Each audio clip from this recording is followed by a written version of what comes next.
Oh, this thing zoomed all the way in. Golly. Okay, listen, we gonna make it work though.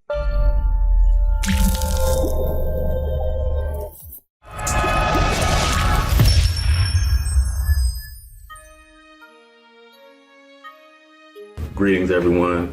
This is T. Alexander here with some major keys to success for new producers in 2017. These things, I've been doing this for about 9 years, and there's a lot of expensive lessons that I've learned, and I'm here to help you forego those and hopefully be on the fast track to making music and making people happy, lining your pockets with, a little bit of money to sustain yourself. The first lesson that I learned is pick a software and stick with it. If you start off, you have choices. You have FL Studio, you have Cakewalk, you have GarageBand, you have Reason. All those do their thing, great. I started off because it was the cheapest with FL Studio.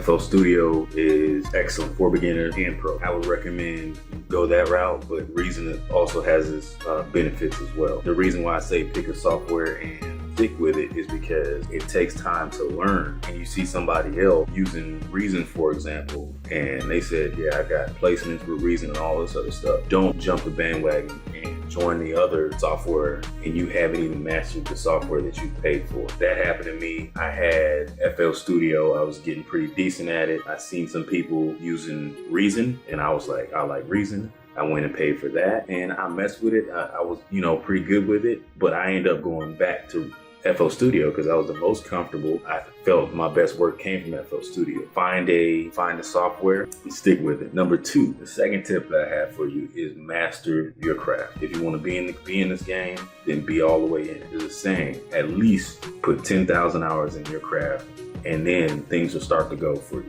You'll start seeing a little bit of success. But you're not a master till you have put at least 10,000 hours in. You're gonna have to learn and master and hone your craft. A few resources that I've used, a lot of it's on YouTube. A few channels to follow and subscribe to is warbeats.com. Warbeats, they have great tutorials on FL Studio.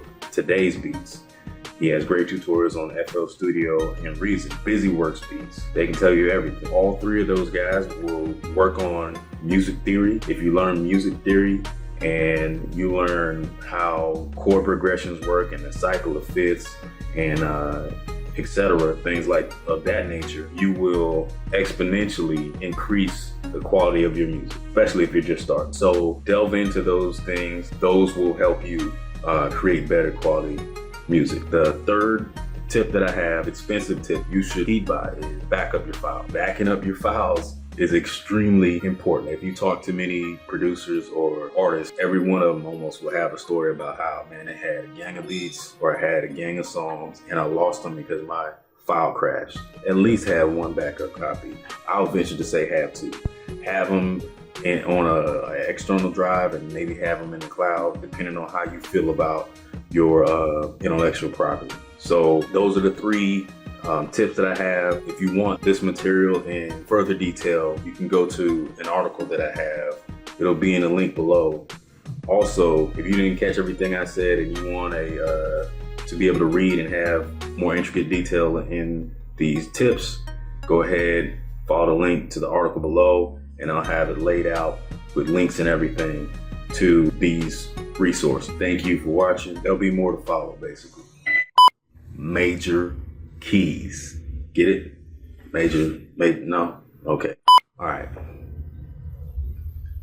That was kind of witty when I said major keys, but we can scratch that out, maybe next time. Been making this stuff. I'm gonna redo this, man. This is corny. No. I'm here to give you 3 major keys. Get major keys, music production, no? Whatever.